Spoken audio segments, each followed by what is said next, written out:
I never thought I'd be posting here, but I'm at my wit's end. I'm a 22-year-old single mom to my amazing 2-year-old son, Ethan.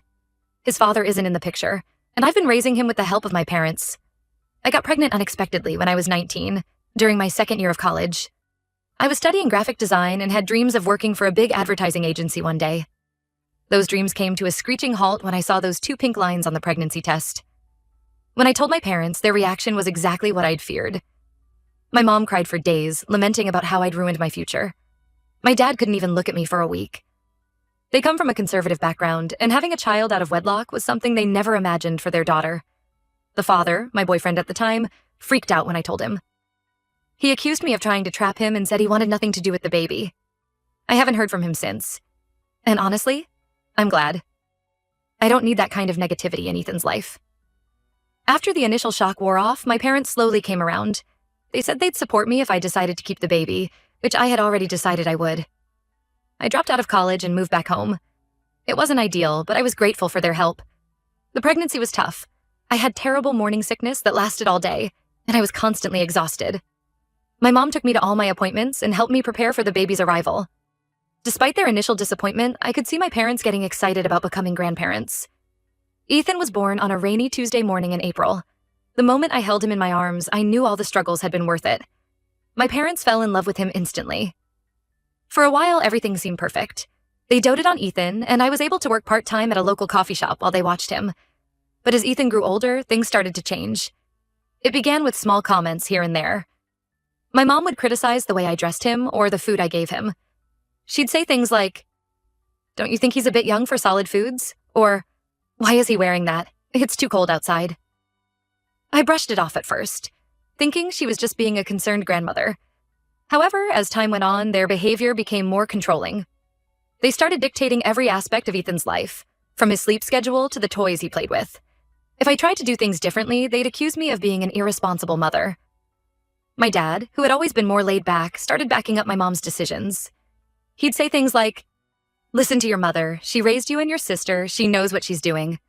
It felt like I was being pushed out of my role as Ethan's mother. To make matters worse, my mom started making hurtful comments about my appearance. I had gained weight during my pregnancy and struggled to lose it while juggling motherhood and work.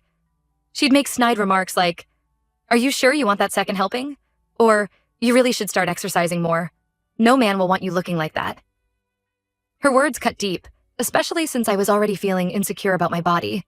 I tried to explain how her comments hurt me, but she'd brush it off, saying she was just looking out for my health and future.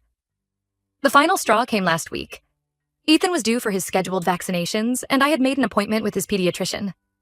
The night before, my mom casually mentioned that she'd been reading about the dangers of vaccines online. She suggested that maybe we should hold off on getting Ethan vaccinated. I was shocked. My mom had always been pro-vaccine when I was growing up.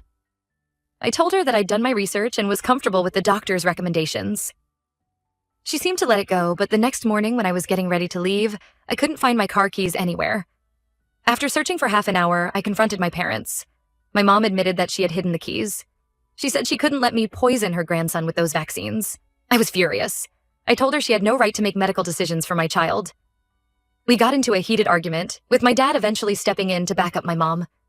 In the end, I had to call a cab to take Ethan to his appointment. The whole ride there, I was seething with anger and hurt. How could they undermine me like this? When we got back home, my parents were waiting for us. They sat me down for what they called a serious talk. They told me that if I wanted to continue living in their house, I needed to raise Ethan according to their rules and values. They criticized my parenting style, saying I was too lenient and that Ethan needed more discipline. Then came the kicker. My mom suggested that if I couldn't raise Ethan properly, maybe I should consider giving him up for adoption so he could be raised by a real family. I was stunned. How could she even suggest such a thing? Ethan is my world. The thought of giving him up is unimaginable. I have an older sister, Emma, who's 28 and lives in another state. We've always been close, despite the age gap. She moved away right after college, and now I understand why. She doesn't have much contact with our parents, usually just a call on holidays and birthdays. After this conversation with my parents, I called Emma in tears and told her everything. She wasn't surprised. She revealed that. Our parents had always been controlling, which is why she moved so far away. She told me about incidents from her childhood that I was too young to remember or understand at the time. Emma offered to let Ethan and me stay with her for a while to get away from the toxic environment. Part of me wants to take her up on the offer, but I'm scared. I've never lived anywhere else. The thought of uprooting our lives is terrifying, but staying here is becoming unbearable. Every day is filled with tension and criticism. I'm constantly walking on eggshells, afraid of doing something that will set my parents off. I can see how it's affecting Ethan too. He's become more withdrawn and clingy lately. I feel stuck between a rock and a hard place. On one hand, I'm grateful for my parents' help. Without them, I don't know how I would have managed these past few years. They've provided a roof over our heads and helped with childcare while I worked. The thought of losing that support is scary. On the other hand, I can't let them control my son's life or undermine my parenting. I'm worried about how this will affect Ethan in the long run. He loves his grandparents, but I don't want him growing up in such a tense environment or thinking it's okay for others to disrespect his mother. I've been trying to save money, but between diapers, food, and other necessities, there isn't much left at the end of each month. The thought of trying to support Ethan on my own is daunting. But maybe it's necessary for both our sakes. I don't know what to do. Should I take my sister up on her offer and move? Should I try to find a way to move out on my own, even though it would be a financial struggle? Or should I try to set firmer boundaries with my parents while still living here? Any advice would be appreciated. I feel like I'm drowning and I don't know how to come up for air. Update 1. It's been a few weeks since my original post, and I wanted to update you all on what's happened. First, I want to thank everyone for their supportive comments and advice. Your words gave me the courage to take action.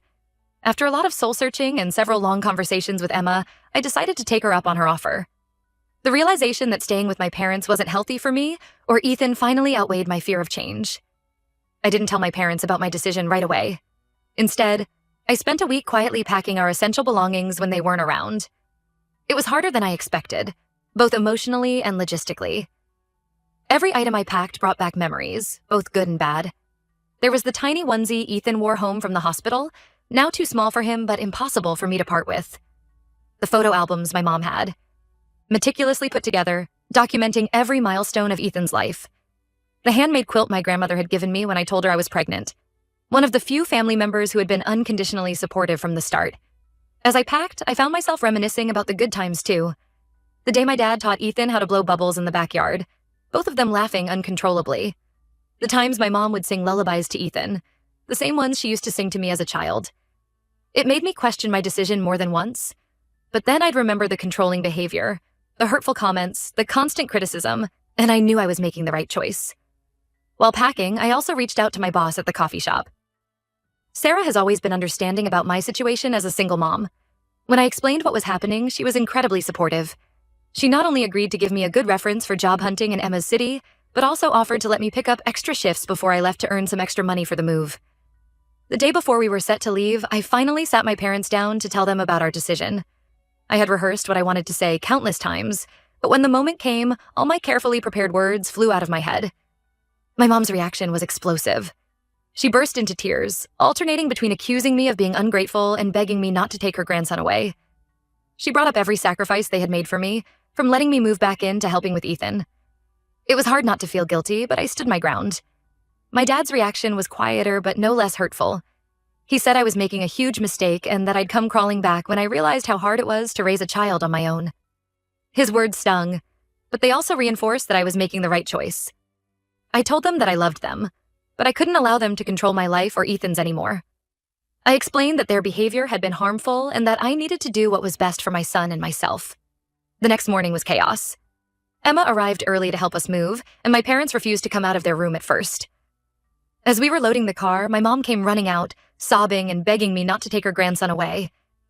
It was one of the hardest moments of my life. I hugged her, told her I loved her, and said that they were welcome to visit if they could respect my boundaries as a parent. The drive to Emma's place was long and emotional. Ethan was confused and kept asking for his grandparents. I did my best to explain that we were going on an adventure to live with Aunt Emma for a while. I tried to make it sound exciting, but my heart was breaking. Emma was incredibly supportive throughout the journey, reassuring me that I was doing the right thing and distracting Ethan with games and stories. We've been at Emma's place for a week now, and it's been a whirlwind of emotions. Ethan is slowly adjusting to the new environment. He's fascinated by Emma's cat, something we couldn't have at my parents' house because of my dad's allergies. Emma has been amazing, helping with childcare and giving me space to process everything that's happened. I've started job hunting and looking for affordable daycare options. It's overwhelming, but I already feel a sense of freedom I haven't experienced in years. Simple things like deciding what to feed Ethan for dinner without criticism or choosing his clothes without someone second-guessing me feel liberating. My parents have been calling and texting nonstop since we left. At first, it was a barrage of guilt-tripping messages and angry voicemails. Now, they seem to have calmed down a bit. I've been keeping my responses brief and polite, but firm. I've made it clear that while I'm open to rebuilding our relationship in the future, it will have to be on my terms, with respect for my role as Ethan's mother. There have been moments of doubt, especially when Ethan asks about his grandparents or when I'm lying awake at night worrying about our future. But then I'll have a moment, like yesterday when Ethan and I had an impromptu dance party in Emma's living room, where I realized that this newfound freedom is worth the struggle. I know this isn't going to be easy. I'm nervous about finding a job, about being able to support Ethan on my own, about navigating this new life. But for the first time in a long time, I feel hopeful. Thank you all again for your support and advice. It really gave me the courage to make this difficult but necessary change. Update 2. It's been about a month since my last update, and I wanted to share how things have been going. Life has been a roller coaster, but we're slowly finding our footing in our new reality. First, the good news. I found a job. It's an entry-level position at a local marketing firm. The pay isn't amazing, but it's enough to cover our basic expenses, and there's room for growth. My new boss, Lisa, seems understanding about my situation as a single mom, which is a huge relief. She's even allowed me to have a flexible schedule so I can drop off and pick up Ethan from daycare. Speaking of daycare, we finally found an affordable one that Ethan seems to enjoy. It was a struggle at first. He cried every morning when I dropped him off, which broke my heart. But now he's made some little friends and gets excited to go. The staff there are wonderful and have been so patient with him as he adjusts. Emma has been an absolute lifesaver through all of this. She's been helping with Ethan while I work, and on the days when she's not available, she introduced me to her neighbor, Mrs. Johnson, a retired teacher who's been happy to babysit occasionally. Ethan adores her, especially when she reads him stories in funny voices. Ethan is adjusting well to his new surroundings, all things considered. He still asks about his grandparents sometimes, which is hard, but he's also enjoying the new experiences. He loves the park near Emma's house, especially the duck pond. We try to go there every weekend, and it's become our special time together. Now, for the more challenging part, my parents. They haven't given up on trying to get us to come back. At first, it was daily calls and texts, alternating between guilt-tripping and angry outbursts. I've had to be firm about maintaining boundaries, which hasn't been easy. There are days when I just want to give in, to have their help and support again. But then I remember why we left, and I stand my ground. Last week, things took an unexpected turn. My parents showed up unannounced at Emma's place. I was at work, but Emma called me immediately. She said they were demanding to see Ethan and threatening to call the police if we didn't let them in. Emma stood her ground and refused to let them in without my permission. I rushed home, feeling a mix of anger and anxiety. When I arrived, I found my parents still outside, my mom in tears and my dad red-faced with anger. I took a deep breath and approached them calmly. I told them that their behavior was unacceptable and that if they couldn't respect my boundaries, they wouldn't be allowed to see Ethan at all. We had a long, emotionally charged conversation right there on the front lawn. I explained how their controlling behavior had affected me and why I needed to make this change for Ethan's sake and my own. I told them about the anxiety I'd been living with, always worrying about their judgment and criticism. I shared how their words had chipped away at my self-esteem and confidence as a mother. It was hard, but I stood my ground. I think seeing me so firm and hearing how their actions had affected me really hit home for them. My mom broke down crying. Not the manipulative tears from before, but real, heartbroken sobs. My dad, who's always been more stoic, actually had tears in his eyes too. In the end, they left without seeing Ethan that day. But the conversation seemed to have an impact. My mom called the next day, apologizing for their behavior. She said they've realized they might lose us completely if they don't change their approach. It was the first time I'd ever heard her apologize like that. We've agreed to. Try a supervised visit next weekend. I'm nervous about it, but I'm hoping it's a step in the right direction.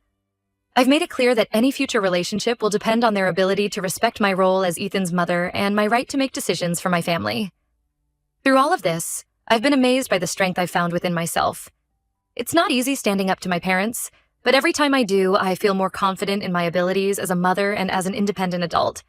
I'm rediscovering the person I was before I became a mom, the girl who had dreams and ambitions.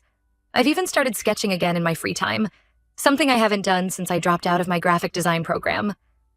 It's not much, just doodles really, but it feels good to reconnect with that part of myself. Emma has been encouraging me to pursue it more, saying I could maybe do some freelance design work on the side once we're more settled. There's still a long road ahead, but I'm feeling more optimistic about our future. Ethan and I are building a new life here, one where we're both free to grow and thrive. It's not always easy, but seeing Ethan happy and carefree makes it all worth it. Thank you all for your continued support and advice. It means more than you know. Update 3. It's been 3 months since my last update, and I wanted to share some developments in our situation. The supervised visit with my parents went better than expected. They were on their best behavior, probably realizing it was their chance to prove they could respect boundaries. Ethan was happy to see them, which was both heartwarming and a little bittersweet. Watching him run into their arms made me realize how much I'd missed seeing that connection, despite everything that had happened. Since then, we've had a few more visits, always supervised and on neutral ground. It's been a slow process, but I'm seeing small improvements in their behavior. They're learning to ask before giving Ethan treats or making decisions about his care. There have been a few slip-ups, like when my mom tried to insist on Ethan wearing a sweater on a warm day. But they're trying. My job is going well. I've even gotten a small raise, which has helped ease our financial situation a bit. Lisa, my boss, has been mentoring me, helping me brush up on my design skills. She's even let me assist on a few small projects. It feels good to be using my creativity again. Ethan is thriving in his new daycare. He's made a best friend, a little girl named Zoe, and they're inseparable. His vocabulary has exploded, and he's becoming quite the little chatterbox. Sometimes when he learns a new word, I can see him hesitate before using it, like he's waiting for someone to correct him. It breaks my heart a little, reminding me of how controlling my parents were, but I always make sure to encourage him. Emma continues to be an incredible support. She's not only helped with Ethan, but has also been teaching me how to budget and manage my finances better.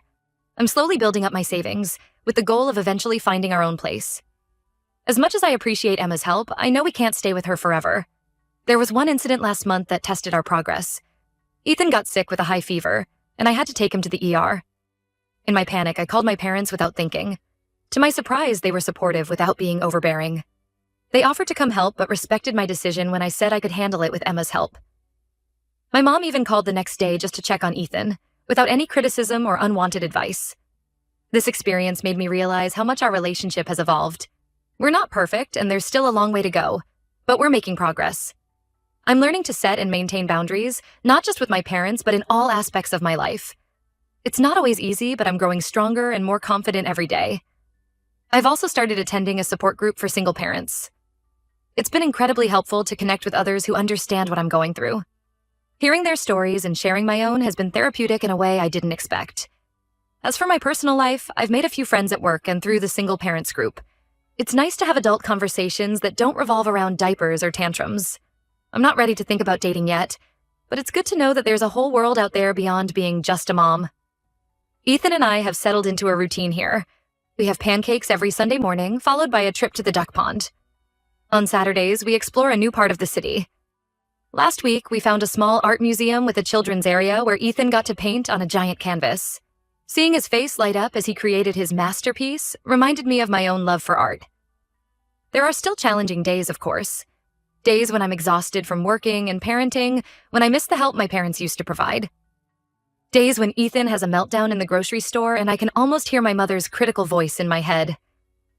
But then there are moments, like when Ethan hugs me tight and says, "I love you, Mommy," unprompted, that make it all worthwhile. I'm cautiously optimistic about the future. I know there will be more challenges ahead, but I feel better equipped to handle them now. Thank you all for being part of this journey with me. Your support and advice have been invaluable.